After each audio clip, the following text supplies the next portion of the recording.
I think the lower back needs a podcast in itself. A lot of people, like I've mentioned the seated good morning that you talk about, and a lot of people see those movements like the Jefferson curl. Scary shit. It scares the hell out of them. Yeah. Can you talk about why those movements can actually be safe on the lower back? Because people feel that if you move into that range, it automatically is unsafe for your lower back. Yeah. Why is that actually helping the lower back in the long run? I think the lower back needs a podcast in itself, because I think the lower back is like one of the most misunderstood areas that people are kind of like, knock on wood, I had a certain adjustment, or I tried some this, or I tried some that. So it does follow some of the other principles, but other areas are easier. Like our wrist is like our ankle, right? Wrist, ankle, they do similar function. Elbows and knees, really similar. Hips now get into like these rotations, and shoulders. So I feel like hips and shoulders actually get like even more confused. And now your spine's in between, and people are just like knocking on wood, that, you know what I mean? Like that they haven't hurt their back. But a lot of people are also suffering with really bad chronic pain for the back. They can't sleep. So we had a guy come here today. And so he thought that because of all the stuff we're doing in the joints, he thought, I'm going to go to Ben and see if he has some advice for my back. He's getting an MRI on his back tomorrow. Meaning like he's in that much pain. He was deadlifting like 6 months ago, probably, bad form, this, the same old stories. But crap, it's still better idea to be strong than to go through life with no muscle tissue. You know what I mean? Yeah.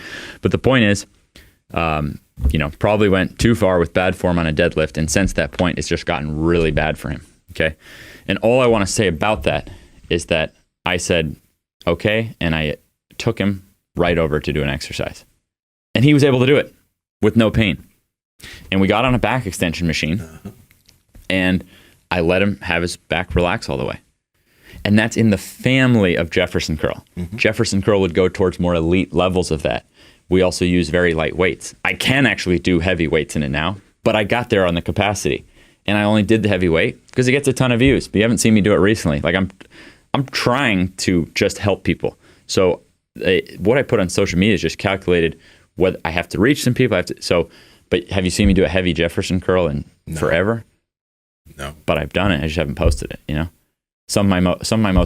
My social media growth has actually slowed down since I stopped posting freaky shit that I can do. But you guys saw me today. I can still do the freaky shit. Yeah.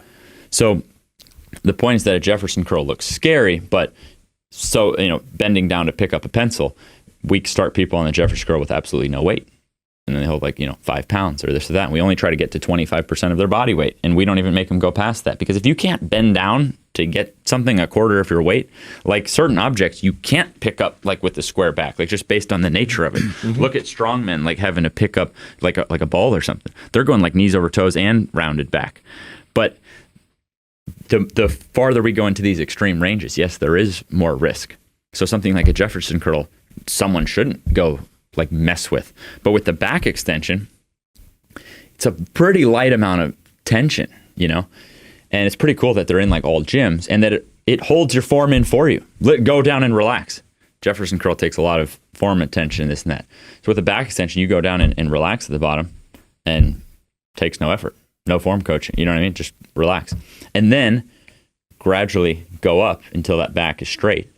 And what keeps it really simple is if you can squeeze your glutes together, there's tension on the back. What's that position there? That's the short range. When we go down and relax, what's that? That's the long range. And then when we go up, and then we gradually take a foot out, now all the load is on one side. Guys, when's the last time you got your blood work done? Do you know your cholesterol, your vitamin D, your testosterone, your prolactin, your estrogen? Well, do you even know what the heck you need to get tested? That's why we've partnered with Marek Health, and we've also talked to industry experts who gave us a list of 26 different panels for men and women that'll be the ideal panels for you to get done so you know how to deal with your health. Andrew, can you tell the people how to get it? Yes, head over to marekhealth.com/power project. You guys will see the power project panel that Nsima was just talking about. This whole panel includes a written report as well as a consultation with a real doctor. Again, marekhealth.com/power project. At checkout, make sure you enter promo code power project for $101 off this panel. Head over there right now.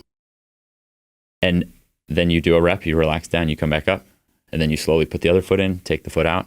then do a rep on the other side. So now we're working the back in the long range, in the short range. We're able to get some balance between sides. Our hamstring, our glute all connects. We're able to, people are often, it's almost like if you took all the different ideas, like the back, you got to get this, we're getting a lot in one movement now. That's in like every gym is these simple 45-degree back extensions. But when I see people doing back extensions in gyms, they're just bouncing around. So it's how you do it. I've never gone into a gym and seen someone doing the back extension the way that I'm talking about. And so here's a guy who's having an MRI on his back tomorrow. It's so bad and can't sleep through the night and this and that. And he's able to get into what I think is the number one back exercise on day one. That's pretty cool with the first time. And he's able to get a great burn in the muscles. But with that, what's so cool about that equipment is we're able to get the long range and the short range and balance sides in a single movement. So I would put that into that family of like heavy forward, heavy ass sled drives of like, if it's done right, it's pretty dang simple. The risk is very low. The reward is super high. So I think that correctly, and maybe correct isn't even the right word, but maybe learning how to patiently dominate a back extension and patiently dominate getting that foot and knee over toe with the HASD. Those are two things that I have to push and popularize a lot more. Can you bring up a Jefferson curl, Andrew? Sure. And then as I do that, when you're saying relax at the bottom, that would destroy me. The only part of the back extension that doesn't hurt is the flexing and like holding in the middle because everything is tight. If I relax anything in my back, it's like a very dangerous spot for me. I wish we got him on film earlier because there's still ways to regress it. Mm-hmm. And you're putting, rather than, so like Andrew and I have been talking and we were going to work on his back today. We haven't had a chance yet. And so he was kind of at a point where he was told like, you can't lift for like X amount of time. Mm-hmm. Okay. I think that's a death wish. Okay. I think it's one of the worst things that's ever happened in like exercise science is when people get these blanket statements. A recommendation from Stuart McGill, by the way, just to kind of give people reference of like, it doesn't matter who you are. Not everybody knows everything. And the recommendation from Stuart McGill could be good information, but I would have to agree. There was another gentleman that came to me too with a back thing, and I immediately showed him the Jefferson deadlift. I was like, what are you doing for your back? He's like, I not really much because it hurts. And he said he was doing lunges and I was like, that's great. You're doing these other exercises, and we did talk earlier about, working around the area. But sometimes in the case of something like the lower back, it's like, well, let's figure out a way to address it so we can pump a ton of blood into it. And I just had him, he was only holding a 15-pound weight. Rounding your back, by the way, is totally safe. It's totally fine. Where the mistake is being made is that when you go to just set up on a heavy deadlift, your back can round. There are individuals that break world records with a slightly rounded back. The thing is that you can't continuously lose and give up more position as you do the lift. That is a great way to eventually, at some point, probably have your luck run out and hurt yourself. So great advice. And I don't think people quite know what you're saying is that you start with a certain posture. And then as you go, the muscles are not capable. And now the back rounds. Yeah, you don't want to turn into like a fishing rod. Whereas some powerlifters, they know how to start from a certain position. And they explode from there. And they're also breaking world records. The amount of capacity they've built up for that, you know what I mean? They're professional. Exactly. So it's the same thing as, to Michael Jordan, his knee was like way over his toe, but that doesn't mean like forcing it. But I mean, anyways, you're right. You could probably, if you took just a blanket thing and you had people like just start rounding the back and exercising the muscles, you know what I mean? As a blanket thing, you'd probably get far better results than just giving blanket advice of don't move the area. But with that back extension, and for Andrew, we'll go out and work on it here, right? Because it's so controlled, you don't have to stand in balance, you don't have to hold weight, anything like that. Because it's so controlled, like he said, like there was a part of it that he could do or something like that. As long as I have tension on it, I can almost do anything. It's just sometimes it's impossible. Exactly. And so we could use that to start building tension in the areas he could handle. And that was one that I also, thanks to my fragile dad, he loves the back extension. But I told him, and I said, Dad, go in there and do 1 rep tonight. No joke. So my dad built up his back by going and doing 1 back extension. Kid you not. And then like I made it then rest the next day, and then he did 2 or something like that. But we can find those areas and then actually give you a thorough workout. And that's where I just see that long term. I see that if you look at really broad statistics, when we just completely avoid problems and don't put in the work, you cannot expect the result from that. You're gonna have to put in the work. You know what I mean? I firmly believe you can't cheat the grind when it comes to trying to build up an area of your body. And so when it comes to the back, for example, we have to find those zones that you can work, and then we have to give you a workout. And I'm not kidding, the amount of people I've had who are back pain was ruining their dang life. And that simple building to the single-legged style, because I think that also partly prevents us from trying to go too heavy.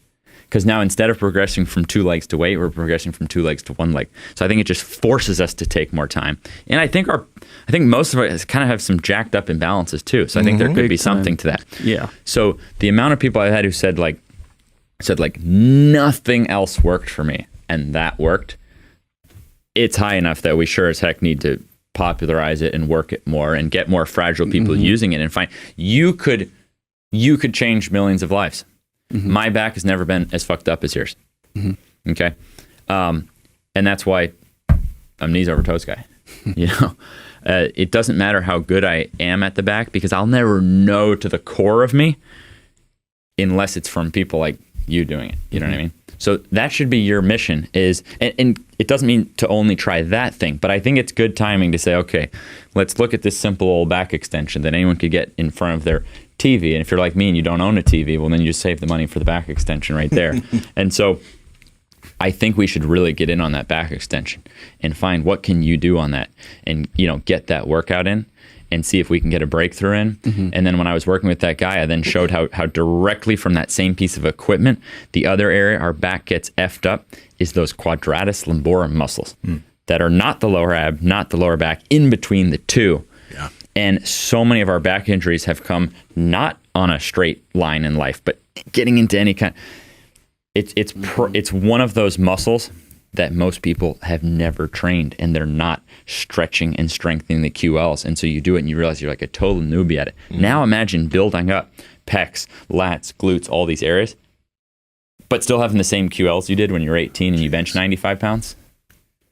That's where we get into trouble. It's our own weakest links.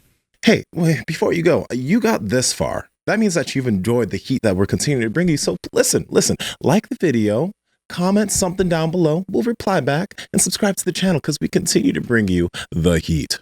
Seriously, do it. Love you. Bye.